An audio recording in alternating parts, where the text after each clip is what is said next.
Well, hello, thank you for joining us today. My name is Deanne Crane with the National Safety Council's Our Driving Concern program. And we're here to talk about the must-do safety practices for managers. We're going to list some action items that you can take directly from here and incorporate into your workplace and your position. Before we get started, I do want to say if keep your video and your audio muted. That will just ensure a smooth session for everyone. We will definitely take questions in the chat. So as we go through this presentation, if you have questions, just pop them in the chat. We'll address them at the end. And I want to introduce our speaker for today, Mr. Kenny Ray. He is the Vice President of Safety and Risk Consulting and Transportation for Cline Wood, and that is a Marsh McLennan Agency. So I'm going to turn it over to him to get started. Okay, Ms. Deanne, thank you so much. And welcome to everybody that's on the webinar this morning. I assume it's still morning. I don't know what time zone y'all are in. I'm in Texas, so it's still morning for us in Texas. What I'm going to do today is I've called this 5 action items to foster a culture of safety. And I want to preface by saying these are not the only 5 things that will lead to a culture of safety and that will help those of y'all that are in managerial positions dealing with driving safety or whatever your role in safety is. But these are kind of 5 best practices that if you can get a handle on these 5 things, you will start to see amazing improvement in whatever it is you're trying to measure in terms of safety or your safety culture, whatever. These are, we're going to discuss each one of these things. And I do not have a monopoly on the ideas. Some of this will be my opinion. Some of it will be based on research. This is my 40th year, coming up on 40 years in the safety world. And I haven't seen everything, but I've seen a lot of things. And so with that, let's dive in. So Miss Lexi, if we can change the slides, please, ma'am. Okay, the very first best practice that I want to talk to y'all about or us have some dialogue about is what I call risk management. And one thing you're going to find in the safety world and in the risk world, words have meaning. And we throw this term around all the time, risk management, but we rarely talk about what does that really mean? What do those 2 words mean in and of themselves? And then when we join them together, what is the concept we're trying to master or discuss or whatever? So the word risk, there's all sorts of technical definitions for risk, but I'll try to keep things simple. But risk is basically the possibility, the propensity, if you will, of something bad happening. That's what risk is. It can be financial risk, it can be safety risk, it can be emotional risk. There's all sorts of different kinds of risk, but risk is basically the potential or the propensity of something bad happening. So what does the word management mean? Management is simply a term primarily used in business, but it simply conveys the thought of planning, organizing, staffing, leading and controlling various activities within whatever organization you're a part of to achieve a goal. And for those of us in the safety world, our goal, no matter how specific you want to get on your goal, ultimately, your goal must include some variation of the term no harm. If you don't remember anything else I say today, remember this. When we're trying to manage risk, ultimately the goal we're trying to achieve is no harm. We want no harm to people. We want no harm to property. We want no harm to the planet. So those of us in the safety risk world where we're dealing with drivers or whatever we're dealing with, our goal is no harm. And again, people, property, and the planet. So how do we do that? Well, I've put some bullets on here, and again, I'm not here to insult y'all's intelligence by just reading PowerPoint slides to you. But if you don't pick up but one tidbit or one tip or one thing off of this webinar, it's been a success from my perspective. I want you to think about your approach to risk management and how holistic is it? And holistic, I'm meaning in terms of totality of the organization that you're a part of. I mentioned a while ago, I'm coming up on 40 years in the safety business. And my little slice of the safety world, I'm in the truck transportation industry. I deal with trucking companies all day long, every day. That's my world. And after 40 years of being in this industry, I have learned, sadly, I have learned, and this is disappointing to me, and it makes me sad as a safety professional, that there are a lot of people in our industry that wear the hat of safety that are 100% reactionary. They just wait for something bad to happen, that risk we were talking about, and then whatever the risk was that manifested itself, then they try to deal with it. And I want to propose to you that we can manage risk. Risk are not abstract. Risk have very specific causes. It's one reason we do what we call risk, root cause analysis or causation. We try to figure out what are those things, and I say things plural. There's rarely one activity that leads to harm. It's normally a combination of things. So whenever we do root cause analysis or causation, and we're trying to figure out what has led to this injury, what has led to this fatality, what has led to this property damage, what has led to this environmental damage, we're not dealing with abstracts. We're dealing with very concrete things that lead to injuries, damage, or whatever, those risks manifesting themselves. So, and the reason I stress that to you, so many people speak in generalities about safety and about risk management. And that again is not part of this holistic approach. Holistic approach is you sit and say, there are risks out there. I know they're out there. Statistics tell me primarily what those risks are within my given industry, whatever that is. And I'm going to figure out a way to manage those. I'm going to figure out a way to minimize them. I'm going to figure out a way that we can master this thing we call no harm to people, property, and the planet. Okay. Now, some of y'all work for extremely complex organizations, but I want to propose to you, even very complex organizations, the complexity within that organization is controllable. And it's controllable by you breaking down the various parts and dealing with them individually, and then putting the entire thing together as part of that holistic approach. I'll give you a real quick classic example. I have worked very closely many years with one of the world's largest oil and gas companies out of Houston, Texas. They'll remain unnamed, but y'all, I promise you, y'all drive by their gas stations every day, okay? And so I have a very dear friend that is in the EH&S role with that major oil and gas company. And I have seen her present on many different occasions. And this particular oil and gas company has a set of things they call life-saving rules. They are principles that every person in that company, from the CEO, the chairman, all the way down to the guy they hired yesterday, everybody embraces these life-saving rules. And again, this is an international, worldwide, massive organization, extremely complex. And yet, every time I've seen this colleague of mine that is in this safety role present, she always brings in those 10 life-saving rules. She always goes back to the basic principles.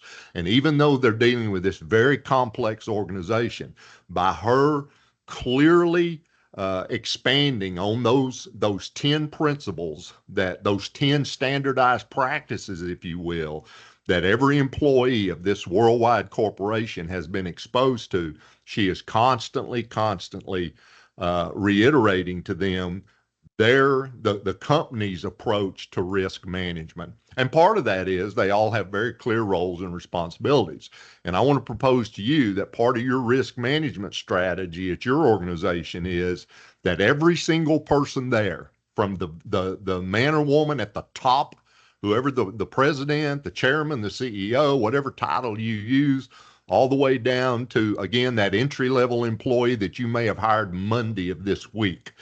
Every single person in that organization has some type of role and some type of responsibility within this holistic approach of managing risk. Now, they may not be aware of their role and responsibility. If that's the case, that's a training opportunity for you. But you need to realize if we're going to manage risk, that is not just the function of the safety department, the safety manager, safety director, whatever title you wear. With this holistic approach, you have got to start thinking about the role and responsibility of every single person within the organization. One other way to do that, and I've already mentioned these standardized practices. You can't just be hodgepodge. You know, this group over here does one thing, this group over here does something else. You need to have some standardization across your organization, because everybody starts coming into this mindset of this holistic approach. And again, the reason I keep mentioning this holistic approach is risks are manageable, okay? But you will never, ever manage those risks that impact your organization if you don't do it from a team approach. And then you've got to have uniform implementation of those things. I told y'all I'm in the truck safety world. And several years ago, I was at a trucking company. They were not one of my clients, but they had asked me to come in and speak at a function of theirs. And I was out in the shop talking to some of their mechanics. They had their own shop, and we were out in the shop talking. And a young lady, it just happened to be a young lady. It could have been a young man, but anyway, somebody out of their office complex, ended up being an HR person, came out into the shop, and she was wearing business professional clothing, okay, including high heel shoes. And she came out in the shop needing to get an HR document signed by one of the mechanics, one of the technicians out in the shop. And she ended up falling out in their shop. And she ended up twisting her ankle. It was not a real serious injury, but it was an injury, okay? And I witnessed it. I was there. And I thought, well, let's make this a teachable moment. And so I started talking to the maintenance director, the guy that was over the shop, about this from a holistic approach. And I said, look, I look around the shop and all of your mechanics are wearing steel-toed boots or shoes with a closed toe.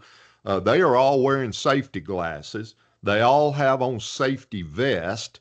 Any of the ones that are getting under trucks or going down into the oil changing pit and are putting on a hard hat or a bump cap. And I see PPE properly being used out here, and yet y'all have an office personnel that comes out here, and she clearly either doesn't know anything about PPE or whatever. And he says, yeah, there's a different set of rules for the office people than there are for us in the shop. If that's the kind of setup you have, you will never, ever embrace this holistic approach, because you had one member of this organization that came into the work area of another group and didn't realize, hey, there's some safety issues out here in this shop. And so again, I just want you to start thinking holistically, that is, thinking about your organization as a whole in terms of how you can manage risk. Okay, Miss Lexi.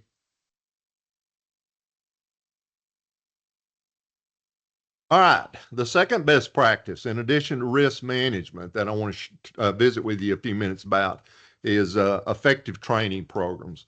This is probably my favorite topic to talk about, and I'm not going to spend any additional time on it other than I will on the other four best practices. But I used to be a school teacher before I got into the safety world, and surprisingly, I found I did not particularly enjoy teaching when it involved young people, but I love teaching adults. I love adult education. And so I gravitate toward training, and I do a lot of training all over the country. anything dealing with truck safety, hazardous material, that's in my wheelhouse, and I just absolutely love it. But I want to propose to you, there's a lot of what's going on out in industry under the auspices of training that is really nothing more than checking a box. There may be a regulatory requirement from OSHA or U.S. Department of Transportation or whatever federal or state agency regulates your particular industry, and you know that you have to do certain training. And so somebody comes out there and maybe throws a program together and doesn't really engage with the students. But at the end of it, you've got a sign-in sheet, and you can check off a box that, hey, these employees have had fire extinguisher training, or these employees have had defensive driving training, or these employees have had forklift training, or whatever it is. But when you go back to your office, there's this little voice in the back of your head saying, hey, you know what? Yeah, you checked a box, but was there any real teaching, learning going on during that session? And I hope that little voice never, ever goes away with you. That's your conscience talking. And as a safety professional, you always have to have that, because that's what keeps us motivated to keep people from getting hurt. So don't worry about checking boxes. Let's worry about effective training. Now, your training is obviously going to have to be aligned with the organizational goals of your company, whatever that is. And each one of you, it may be different, what your organizational goals are. Again, I work in the truck world, okay?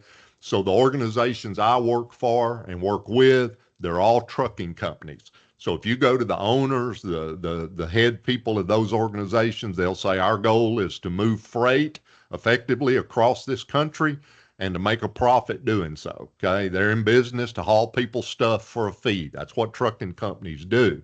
Okay.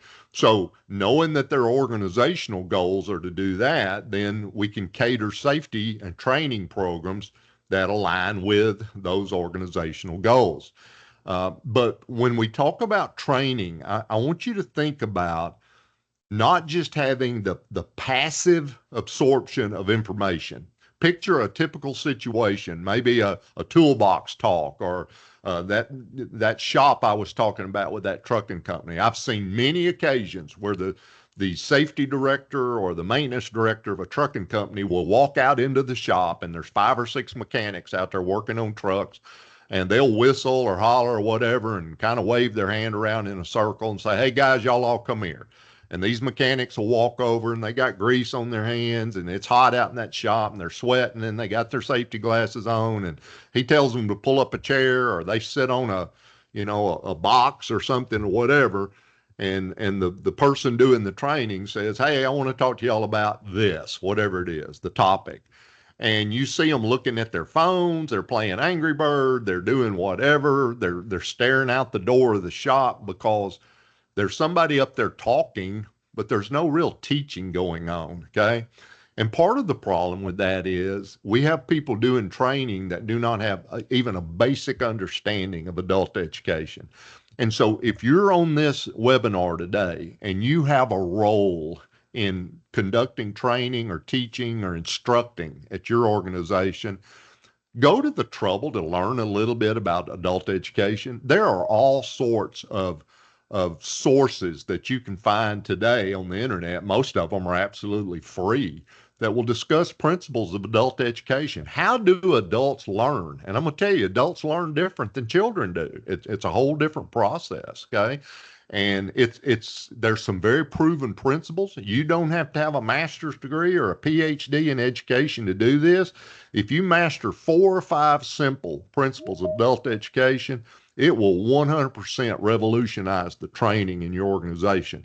So one of my goals today is to encourage you, if you're in a training role, to learn a little bit about adult education. How do adults learn, and what can you do to facilitate that learning? Now, effective learning always comes down to 2 basic fundamentals, and you can put as many options on this as you want to, but there's always 2 fundamentals, okay? The first one is that the instructor has mastered the content. The person doing the teaching knows what they are talking about, okay? Because anybody can stand in front of a group and read PowerPoint slides off. Okay. But if the person doing the instruction has not mastered the content, it's going to become glaringly obvious very, very quickly to the audience. It'll be the very first time a question's asked and the instructor can't answer it. Or you can tell that the instructor's fumbling with the material because they really don't understand it. They're simply reading off of a PowerPoint slide. And the second that becomes obvious to the students, you've lost them. Okay. They will know that you didn't take the trouble to really learn the material before you teach it, and therefore they don't feel any obligation whatsoever to stay engaged. So the very first thing is, if you're an instructor, you make sure that you've mastered the content of whatever it is you're teaching. The second thing is you got to have some effective presentation. That involves the public speaking. It involves visual aids or whatever you're using as part of your teaching. Every one of us on here have sat under the instruction of somebody who was a subject matter expert on a particular topic, but they were a terrible teacher, a good person, but they just were not an effective teacher. And it doesn't matter how interested you are in the subject. If it gets to the point where they can't hold your attention, they can't engage with you, they can't draw you in, then at some point you're going to get bored and you're going to check out. So the reason I bring that up is make sure that the person or people at your organization that are responsible for training have those two characteristics. They've mastered the content and they're effective presenters. If they don't have one or both of those, get them some training. We don't invest near enough training into our trainers. Okay. So if you've got people on your staff that are dedicated trainers, make sure that you send them to where they can get instruction. And Lexi, I don't know, my screen just went to everybody's block. I'm not seeing the slides anymore. Are the slides still up? No, she just texted me she lost internet connection. So I'm going to try to, as you're talking, I'm going to try to attempt to pull those up. Okay. All right. Okay. So gang, listen, again, everybody on here, if you are responsible for training or somebody at your organization is responsible for training, make sure that they are a subject matter expert. And if they're not, send them to school, let them get training. Okay. And the second thing is make sure that the people who are doing the training are good presenters. We're down one more slide, please, ma'am.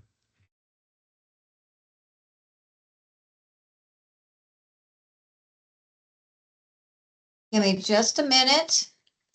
Can you go to the next one? There Right we go. there. Now go back one. To number 2.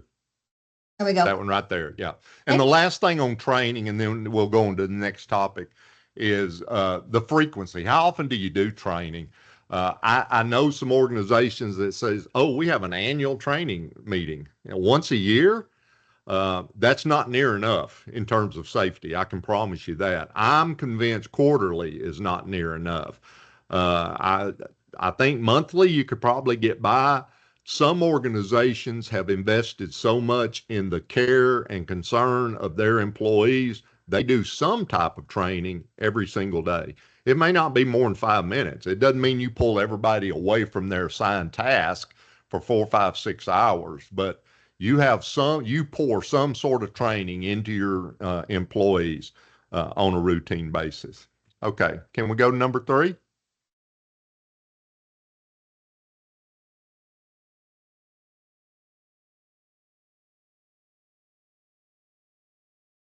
I lost it again, Miss Lexi. Can you see number 3? No, I can't. Mine's blank. I'm not seeing this. There you go. Sorry, we apologize for this technical difficulties. We'll get it. I'm to everybody on the webinar, I'm sitting in a hotel in Corpus Christi, Texas, and I'm simply doing the instructing, but these ladies are running the slides, and I'm not even sure where they are. But okay, I need that one right there. Just leave it just like that. Don't even try to change anything, please. Okay. All right, the third principle, and our primary focus here is on safe driving. That's the primary focus of the National Safety Council, this webinar. But I'm talking to the folks on here that manage drivers, or responsible for training drivers, or whatever. So my goal is not so much to talk to drivers, but to talk to the folks that support drivers and train drivers. And one of the best practices that I want to propose to you is there is a strong correlation between driver retention and driver development. And let me parse this out for just a moment with y'all. Again, I'm in the trucking industry, but whatever industry you're in, there is always a push for retaining employees. Okay. We get an employee, we send them through orientation, we train them, they start doing their job, and then at some point they become disenchanted. Something happens and we lose that employee. And the company sits and looks at that and says, well, look how much money I had already invested in this person, and now they're gone. And so you'll have upper level management come back and say, how do we retain employees? And again, in the trucking industry, they'll say, how do we retain drivers? Well, I want to propose to you that instead of focusing on how do we retain drivers or how do we retain employees, focus on developing those drivers and those employees. And you'll find that when you pour into the development of your drivers and your employees, the retention takes care of itself. There is a very strong correlation between how much effort, emphasis, focus you have on developing your employees and how long they stay with you. Okay. So what are some things we can do with that? Well, with drivers, and again, the focus of this webinar is on safe driving. So we want to constantly encourage our drivers, whether that is professional truck drivers, that may be members of your team that are in sales or management that have company assigned vehicles. It may be that you have pool type vehicles and people check them out and use them, or that your employees may drive their own vehicles and then you reimburse them for travel or whatever. But constantly be encouraging input and feedback from your drivers. Okay. And so be creative about how to do this. A lot of companies have what they call a near miss program where drivers are encouraged to turn in feedback on dangerous situations or hazardous hazards of some sort that they've incurred. And so that's one way to get feedback, but I want you to think about other ways as well. You can do a simple survey among your drivers and ask them, how do you think the safety department's going? What do you think about our safety culture? And you need to be a little thick-skinned about that. If you want honest feedback, let them give you honest feedback. One other thing you can do, and I've seen a company do this, and it's had amazing results. If they do have an employee or a driver leave, they'll wait a certain amount of time, maybe 2 weeks, maybe a month. And then they'll have somebody from the safety team call that person on their phone and say, hey, this is Kenny Ray. And, I work at ABC Trucking where you used to be. Yeah, I remember you. Okay. Hey, I'm just calling to see how you doing. Are you enjoying your new job? And just engage them in conversation and then say, can I ask you a question? What did you see when you were with us that caused you concern, or would you mind sharing with me why you left? And surprisingly, what you think they're going to say is, well, y'all didn't pay me enough money. Okay. And that may come up in the conversation, but if you ask enough open-ended questions, you'll start getting feedback on the culture of the company, and you need to be extremely attentive to that. Okay. Now think about it. This is somebody that worked for you. They're no longer there. So they're under no obligation to toe the company line, whatever that is. They can just give you brutal, honest feedback, and you ought to solicit that, okay? And that ought to be like gold to you, because if you have somebody that left and they have legitimate reasons for having done so, then there's things right there for you to work on. The next bullet down there, and if you don't remember anything else from this webinar, anything else at all, I want to share with you a principle that I find a lot of people are completely unaware of. And it is this, and research absolutely backs this up, okay? The person at your company that has the greatest impact on an employee's behavior, whether that's a driver or any other kind of employee, the person at your company that has the greatest impact on an employee's behavior is that employee's first line supervisor. Okay. Let that sink in.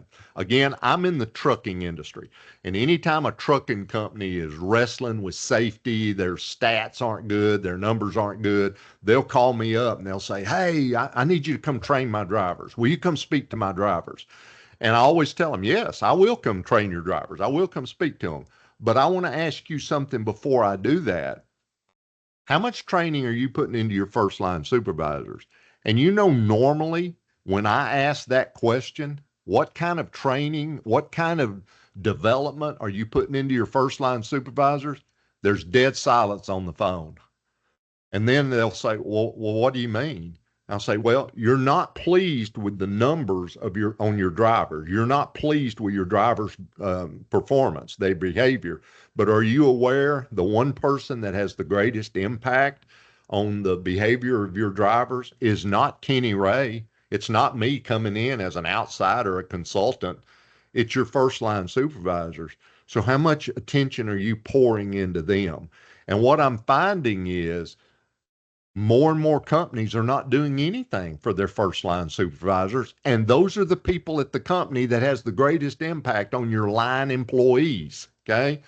So for those of y'all in the safety world, those of y'all that are in whatever role you're in on this webinar, ask yourself how much training, how much focus, how much development are we putting into our first line supervisors? And if that's none or it's relatively low, then there you go. There's an action item for you that needs to jump to the top of your list. You start pouring training into your first line supervisors, and you're going to see remarkable results from your drivers. Okay. Absolutely happens every single time. I want to encourage you to do that. I want to also encourage you to have a structured mentoring and coaching program. And those two things are different. Okay. Coaches primarily teach a specific skill or a set of specific skills, plural.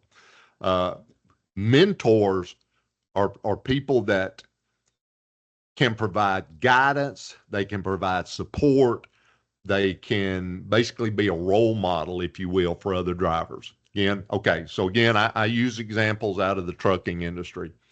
About 10 years ago, we in the U.S. trucking industry were confronted with a federal regulation to begin using electronic logging devices, what we all call ELDs, to keep up with drivers' hours of service. And it's basically a computer that's been put into the truck, and it tracks the driver's hours of service.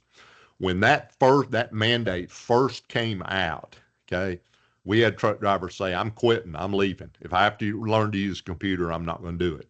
Well, what we found was we had some drivers that were very comfortable with technology, okay, and they got excited about the idea. They embraced it. They were some of the very first adopters of this new technology. And what we found was there'd be a handful of drivers at a company that enjoyed the technology, learned quickly how to use it, and became extremely proficient at it in a very short period of time. Those people we started using as coaches. We would tell a new driver, "Hey, you go over there and hook up with John, or you go over there and hook up with Mary, and she or he is going to teach you how to use this ELD." Okay. And so our coaches were people that basically were subject matter experts in something that could pass a skill along to other employees.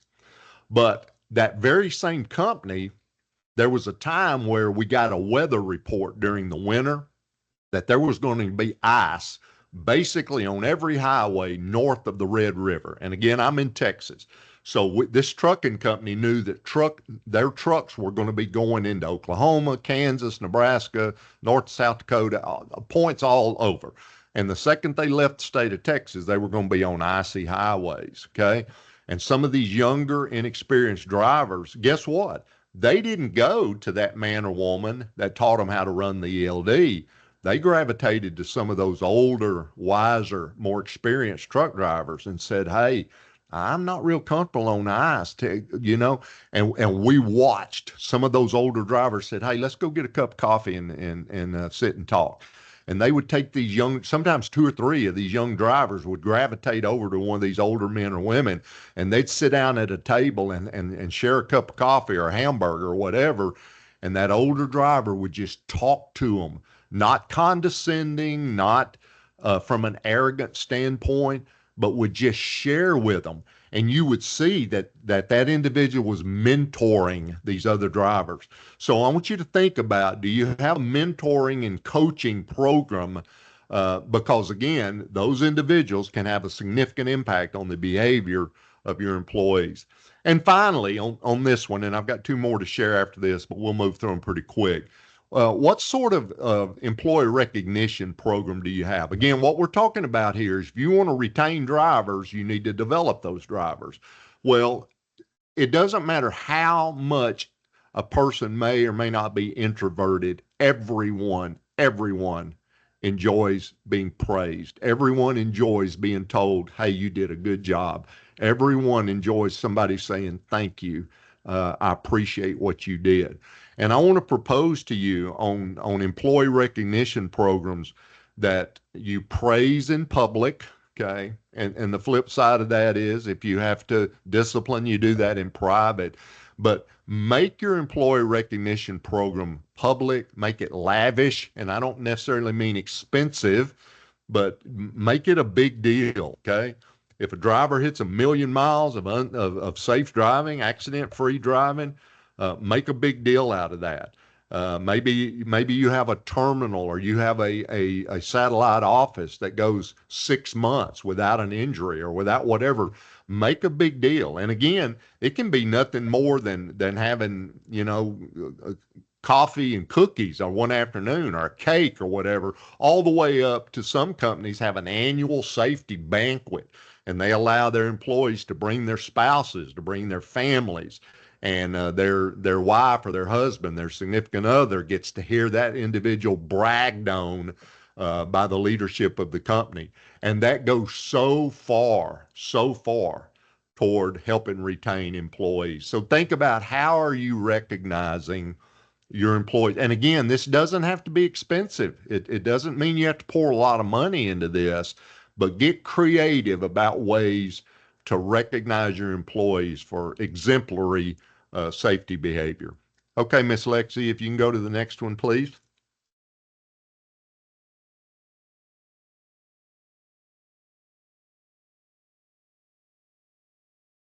That's it. Okay, right there.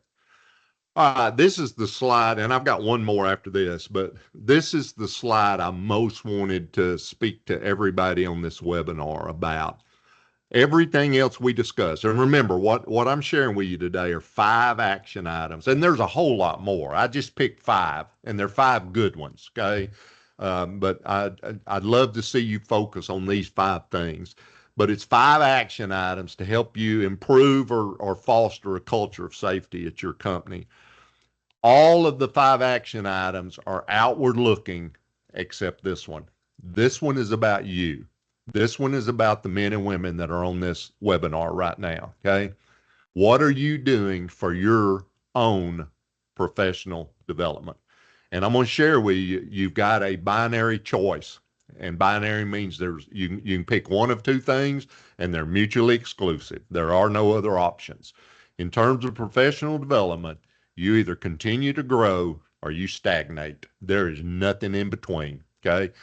And so I want to encourage y'all. I want to propose to you that all of you need to have a growth mindset.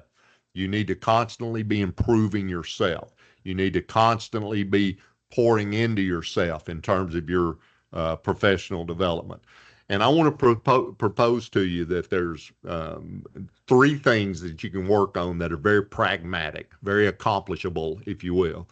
Number one, whatever industry you're in, get involved in that industry. I'm in the trucking industry and I'm very, very active in trucking associations.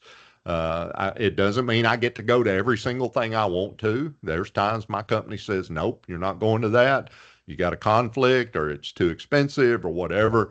But to the degree they will allow me, I'm involved in the trucking industry. Okay. I don't know what industry all of you are in, but whatever industry you're in, you have a subsidiary industry because of being on this webinar, you're also interested in safety. So I'm involved in the trucking industry, but specifically I'm involved in truck safety.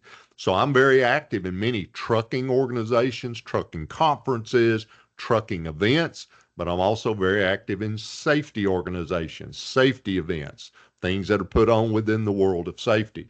So all of you are in some sort of industry and you also are involved in the safety profession. And I just want to encourage you to get involved in your industry. Actually start going to things, networking, picking up new ideas. The second thing I want to propose to you or challenge you to be is a lifelong learner. Don't ever stop.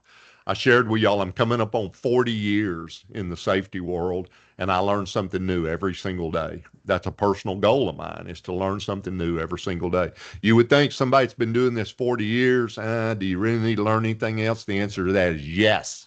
I want to learn something new every single day. I'll constantly want to be improving my skill set. I want to be adding tools to my toolbox, whatever analogy you want to use. I want to stay on the cutting edge of what it is I do.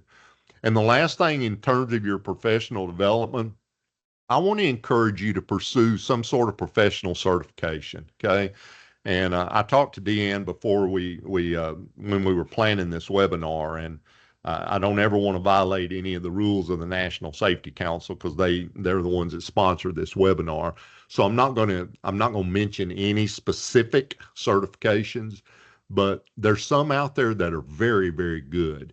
And you may sit and say, well, what does a certification do? Well, it does a couple of things. Number one, it is a testimony, if you will, to the entire world that you have gone through some sort of steps and achieved a goal. Okay. That certification carries some weight with it, but it's also important to you. It tells you, hey, I can still do this. That was challenging, but I accomplished it. I made it. Okay. And I don't know where all of you are in terms of your career, but we're finding more and more jobs when they're posted, particularly in the safety industry. You'll find on that list of requirements to even apply for the job, they want to see some certain certifications. If you're going into an industry that is very heavily regulated by OSHA, they want to see that you've got some OSHA certifications. I'm in the trucking world, and my industry is regulated by the U.S. Department of Transportation, primarily the Federal Motor Carrier Safety Administration. Trucking companies want to see, hey, does that safety director have some sort of certification as a safety director? What do they know? They're showing up and telling me they want a job, but what kind of proof do I have of what it is they know? And that certification is kind of a stamp, if you will, from a third party, somebody outside of you that says, hey, this person came and took some classes. This person has demonstrated proficiency, and we give our stamp of approval. We certify this individual as having met certain standards, and those carry a lot of weight. And again, I'm not encouraging or endorsing or mentioning any of them specifically. Y'all are all welcome to my contact information if Deanne wants to share that, or Miss Lexi wants to share it after the webinar. And if you want to reach out to me by email or by cell phone contact, I'll be glad to discuss specifically with you one-on-one what some of those certifications are. But I just want you to start thinking about, what is it that I need to do to remain a lifelong learner? And then what can I show to demonstrate or to prove that I am that lifelong learner? And that's what those professional certifications, it's not just something to brag about. It's not just something to give you the big head or to make you arrogant. It actually is a recognized credential, if you will, within our industries. And it means something. It means that you've done something way out of the ordinary. Okay. And I just want to consider for you to at least consider pursuing some sort of professional certification, either in your industry, whatever that is, or definitely in the safety world. Okay, Miss Lexi. And the last action item that I want to share with you that can lead to fostering a culture of safety. And I promise you, this is one that your upper level management is very interested in, is your organizational reputation. That is, how does the world outside of the confines of your business, your office, whatever, how does the rest of the world see your brand?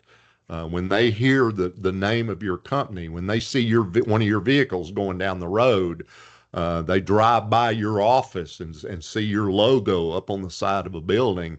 What does that conjure up in their mind? And what is the world's view, if you will, of your organization? That reputation also strongly connects you to your customers. It's where you start building that brand loyalty, okay? And your reputation encompasses the values and the personality, if you will, of your entire organization, okay?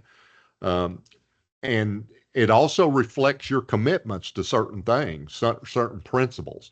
And again, we're on this webinar today talking about safety. So your brand reputation reflects to the world your commitment to the principles of safety. And being excellent in safety or having safety excellence contributes to your brand reputation. And the inverse of that is true as well. If you don't have excellence in safety, if your safety is less than admirable, okay, that tarnishes your brand reputation, even to the point your company can be the very best in the entire world at what it does. Whatever, let's say you're a manufacturing company and you manufacture, I don't know, I'll just make up something. You manufacture shoes. You can be the very best shoe manufacturer on this planet, but if you have a reputation of being an unsafe company, and again, remember, we're talking about this concept of no harm to people, no harm to property, no harm to the planet. So if your actions in the world do not reflect that you truly have a commitment to that no harm philosophy, again, you can be the very best shoe manufacturer on this planet, but it's all for naught if your brand is tarnished because of bad safety practices. We see this in the trucking industry often. You'll have a trucking company that gets involved in a catastrophic crash. And anytime it's a catastrophic crash, the media shows up, okay? And so you can have a catastrophic crash this morning, and by this afternoon, it's all over the internet.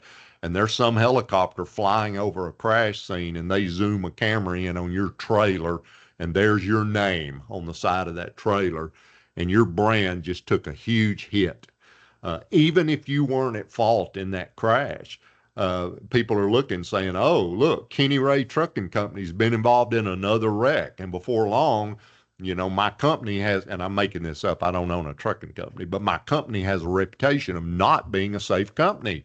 Even though I may have on-time deliveries, my customers may be pleased with my work ethic and all that, but if my brand is tarnished because of poor safety practices, I'm already behind the eight ball before I even start. Those things are just they are very damaging to this culture that we're trying to foster. Okay, Miss Lexi, there'll be one last slide, I believe, and it's this. So the 5 things that I've shared with y'all today, the 5 things we've discussed is how we manage risk, the fact that we're going to crush training, and I mean we are going to be world class at it. Again, remember, we're going to have content mastery and we're going to have excellent presentation. Okay, we're going to crush training. We're going to pour development into our drivers, not just try to retain them. We'll retain them as we develop them. I want you to think about investing in you, and I'm put that in all caps because you need to be constantly growing or you're going to stagnate. And then finally, how do we build the brand in terms of the brand reputation? And if you can, and again, please, I started my presentation with this. I'm going to close with this. These are not 5 mutually exclusive things. I could have, if we had time, we could add many, many more things that contribute to your safety culture. But these are 5 very tangible things that are achievable that you can work on. And I want to encourage you to take this list and start saying, how well are we managing risk? Are we crushing training? What are we doing in terms of developing our drivers? And what are we doing in terms of developing our first line supervisors? What am I doing personally in developing myself? And then how does our safety culture add to building our brand reputation? And I promise you, if you get to the point where those 5 things are in the positive, on the positive side of the scale, you're going to see your safety culture at the company thrive. And ladies and gentlemen, I'm going to close with this, and it comes down to this, and then we can talk about anything y'all want to talk about. But the key to having a sound safety culture, a positive safety culture, is utilizing proven practices applied consistently over time. There is no magic formula. It's simply that, applying proven practices, and here's 5 of them right here, applying proven practices consistently over time. You do that, and your safety culture is going to thrive. So Miss Lexi, Miss Deanne, I don't know if Deanne's back on here or not. That's the end of the presentation, and I don't know if y'all have any questions in the chat or anything else we need to discuss. I have, I put a note in the chat for anyone that has questions. If they'll pop them in the chat, we'll give you guys a couple of minutes to do that. And Deanne, if anybody reaches out to you and wants my contact, you're welcome to share my email address with them. And I'll be, if anybody wants to talk about professional certifications, that's a topic I love to discuss. So feel free if anybody wants to contact me. Right, absolutely. I don't see any questions. I do have someone that put in the chat, this was great. Thanks, Kenny. Oh, thank you. So I have went ahead and put the evaluation or quick survey in the chat. And if you'll click on that as you exit out, it gives us valuable feedback on today's webinar, but also resources that you might want, see, or need in the future. We do have, there is a question about sharing the 10 life-saving practices. Oh, give that person my email address, and I will email them a PDF of those life-saving rules. I will do that. And Christine, you said you have a question. You can either come off mute, or if you'll type in the chat what your question is. We do have a question. Is there a general amount of training we should be looking at per month, year, or ongoing? That's a fantastic question. That's going to be totally contingent on what it is you do, what your industry is. And so what I encourage people to do is make a training metrics, carve out a day, a planning day for the coming year, and then sit down and decide. And what you want to think about at first is, what regulatory training do we have? If we're in an industry regulated by OSHA, do we have to do forklift training? Do we have to do fire extinguisher training? Do we have to do PPE training?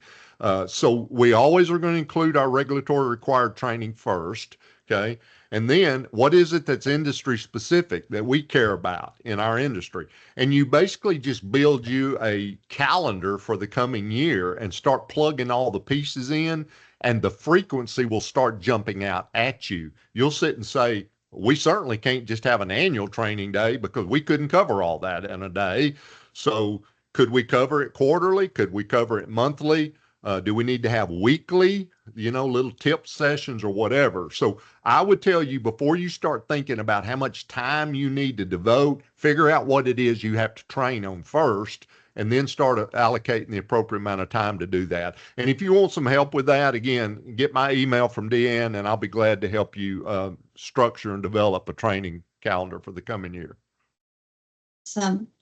Okay. Christine's question is, do you have any tips on how to get out of a tarnished view from others? For instance, if the company has had a major crash that is not at fault, what can we do to get out of that reputational view from people? Yeah, Christine, great question. And what it takes is time. You just have got to start doing the right things consistently over time. And again, we don't ever mention companies on these National Safety Council webinars, but all of y'all remember about 10 years ago, one of the largest companies in our nation, okay, was involved in a catastrophic crash with a driver that had been fatigued, and a very well-known celebrity was killed in that crash. And that company took a huge hit in the media, their stock prices. I mean, it impacted them, and they made a decision. You know what? Shame on us. That's on us. We own it. But they have been exemplary ever since, and their brand has been revived, if you will. So it takes quality action over time, consistently applied, and you'll get that reputation back. Great question. Hey, are there any other questions? Well, we appreciate Kenny's time today, his valuable insight, and just such a great webinar and discussion. We also appreciate all of you that joined us today. We know your time's valuable. You chose to spend it with us talking about safety and driver safety. So thank you so much. This will conclude today's webinar. We'll be sending out some post-communication follow-up as well. And if you would like Kenny's contact information, just send me an email. And we look forward to our next webinar, and we hope you join us then. So as always, be safe and have a great day. Thank you.